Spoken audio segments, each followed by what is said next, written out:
Bonjour les amis, bienvenue sur PowerTrade, la chaîne des stratégies d'investissement simples et efficaces. Alors aujourd'hui, mon dernier jour pour vous faire une vidéo, puisqu'après-demain, je reviens sur Paris. Donc allons voir le portefeuille PowerTrade. Regardons le portefeuille PowerTrade, portefeuille qui s'adjuge plus 0,31% vendredi. Une variation de 3569 € encaissés donc par rapport à la veille. Et un résultat sur 2024 de plus 0,84%, soit plus 9562 €. Donc c'est difficile en ce moment, on essaye de rester dans le vert et on y reste, et on attend effectivement un rebond sur les valeurs pétrolières pour que ce portefeuille affiche un meilleur résultat sur 2024. Et puis tant que ce résultat reste positif, et bien tant mieux. Si jamais nous étions dans ces eaux là en fin d'année, écoutez, de toute façon on a super-formé ces 4 dernières années, donc voilà, c'est des choses qui arrivent sur un portefeuille. En tout cas, nous sommes bien investis, je pense, pour justement faire un bon résultat en 2025 sur tous les rebonds des sociétés que nous avons en portefeuille qui, pour l'instant, ont tendance à mal se comporter. Alors regardons graphiquement. Concernant Total Energy, qui est notre plus grosse ligne, décidément Total Energy a du mal. On voyait qu'encore vendredi elle a monté en début de séance, milieu de séance même, et puis ensuite elle n'a pas pu tenir sur les niveaux qui étaient pourtant pas si hauts que ça, et donc la bougie n'est pas belle. On est toujours dans ce range, je vais dézoomer, un range baissier, on ne touchera pas cette valeur tant qu'on ne sortira pas de ce range. Concernant SO, alors là sur SO c'est complètement différent, puisque nous sommes sortis de ce canal baissier, et donc nous avions fait un petit achat d'ailleurs sur SO pour compléter notre ligne existante, et SO elle continue de monter tranquillement, mais voilà, c'est pas non plus Byzance, il faudrait casser ce trend bleu là et voir ce plus haut là qu'il y a ici pour vraiment d'abord et avant tout concrétiser ce double bottom, si double bottom il y avait, mais nous on a acheté sur sortie de canal baissier et on était déjà investi sur la valeur. Concernant Rubis, on est toujours dans ce canal baissier, mais voilà, on s'est cogné quasiment la tête sur le haut de canal. Il faudrait vraiment qu'on sorte de ce canal pour voir ce titre monter beaucoup plus fortement. Donc, en tout cas, tant qu'on est dans ce canal baissier, ceux qui n'ont pas la valeur, je pense que le mieux, c'est de s'abstenir. Alors, quelque chose d'intéressant, c'est LVMH, sorti d'un long canal baissier. Là vous voyez que sur cette valeur, qui est une valeur qui compte dans la composition du CAC 40, et vous voyez que là on avait fait une première sortie de canal ici, puisqu'on avait un canal qui était somme toute plus fin. On avait fait un achat nous, parce que nous c'est une valeur qu'on avait acheté vendu plusieurs fois en swing trading, et puis ensuite on s'était abstenu, je sais plus par où, mais on a une petite ligne qui a pas été notée sur le portefeuille. Je peux pas toujours tout noter, j'ai pas toujours le temps, on suis désolé les amis, mais en tout cas chaque fois que j'achète, ça figure dans mes vidéos. Si vous me suivez tout le temps, vous savez quand j'ai acheté LVMH par exemple. Et puis si vous nous découvrez, tout ce qui est trade ici, qui est entouré par une ellipse, là on voyait qu'on a acheté ici, vendu ici et vendu ici, tout ça figure sur le site powertrade.fr, et ça vous permet de comprendre comment on fonctionne à PowerTrade. Alors très belle séance sur LVMH. Là je pense que c'est peut-être un bon signal cette fois-ci, car effectivement beaucoup se sont fait peur avec les élections, etc.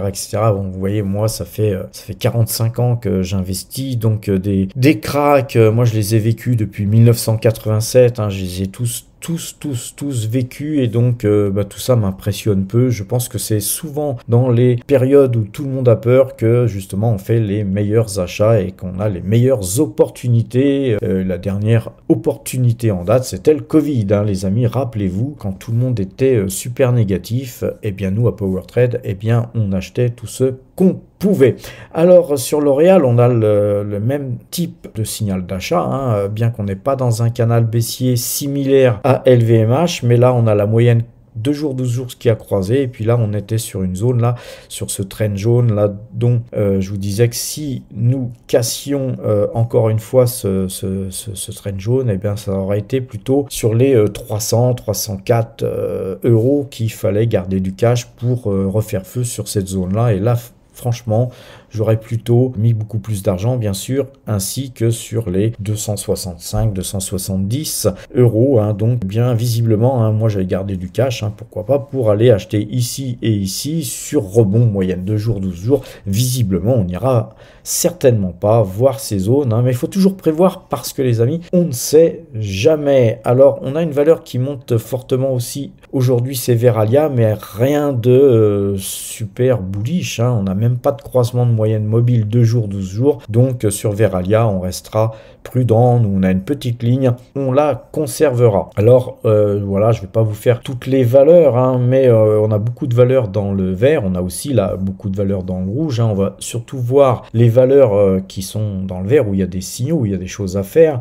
Et notamment, il y a Tesla qui gagnait 5,34%. Alors j'ai eu un message, un commentaire hein, qui me demandait, je vois pas pourquoi t'achètes Tesla. Bon, moi je l'avais expliqué dans la vidéo pourquoi j'achetais Tesla. J'ai peut-être pas été assez clair, hein, les amis. Là ici, vous voyez sur ce plus haut ici et ce plus haut là, j'avais tracé un trend. Nous Tesla, nous sommes acheteurs depuis déjà pas mal de temps. Hein. On a beaucoup gagné, beaucoup vendu hein, sur Tesla en sortant souvent sur des plus hauts. Souvent ça a été du 60 ou voire même 100%. Plus de 100% que nous avons gagné hein, sur cette valeur.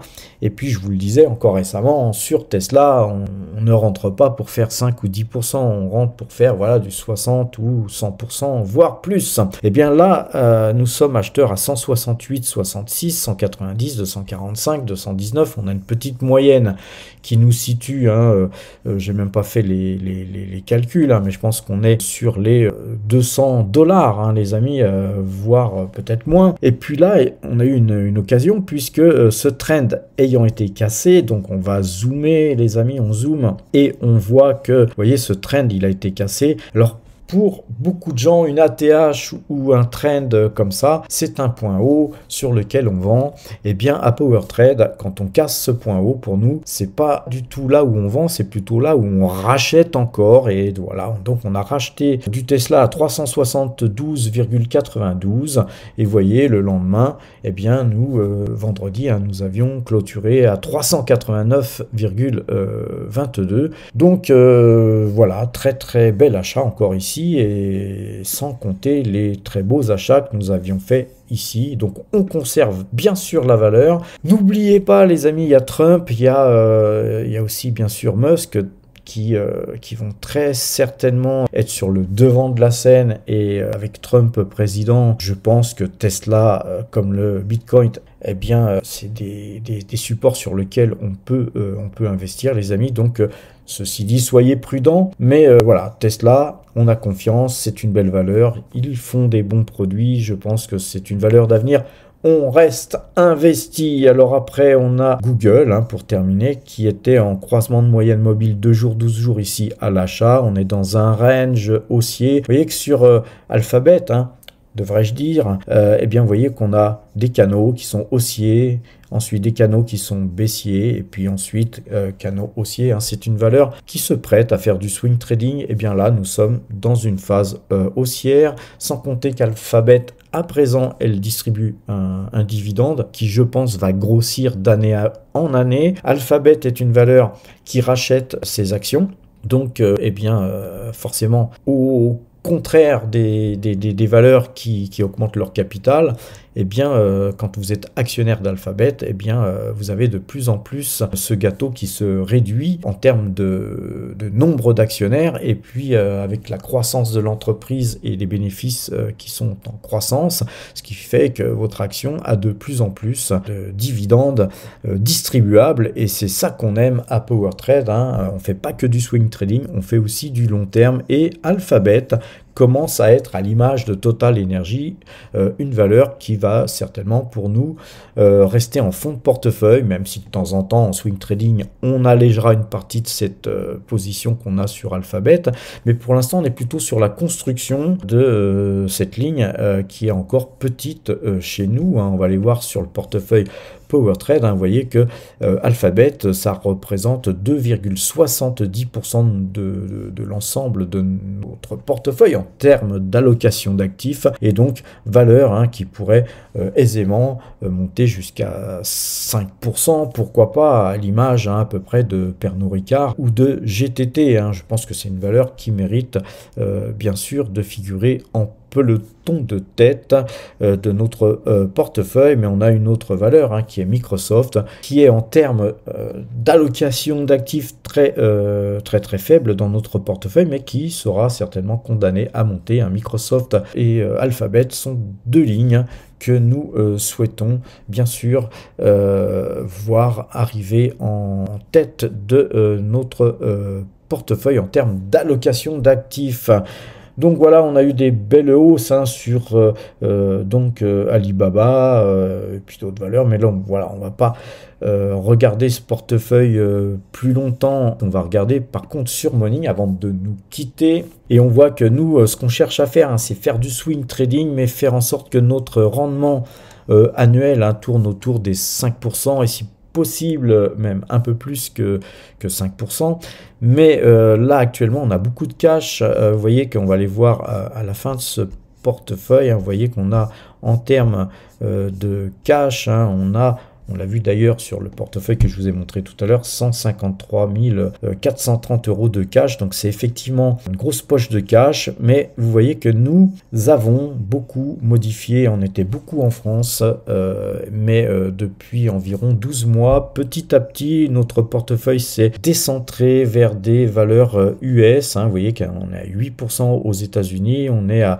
2% en Norvège, 2% en Néderlande, on est à 1% en Suisse, et puis ensuite on est au Japon, etc. Donc vous voyez, on est sur une liste de pays. Là, vous avez la liste de pays là qui est sur la droite, qui est de plus en plus importante. On ne va pas augmenter, hein, ce nombre d'allocations d'actifs en termes de pays, mais même ces 58% sont condamnés à baisser. Nous l'avions un petit peu prévu, hein, la capacité de la France à être plus intéressante que les États-Unis, voire même le Canada, la Norvège, etc. Ou le Japon. Alors le Japon, la problématique, c'est la monnaie, mais le Japon reste encore quelque chose de très très intéressant, hein. C'est un pays encore très très intéressant sur lequel on peut investir. Et puis il y a Hong Kong qui peut-être à un moment donné nous intéressera, mais voilà.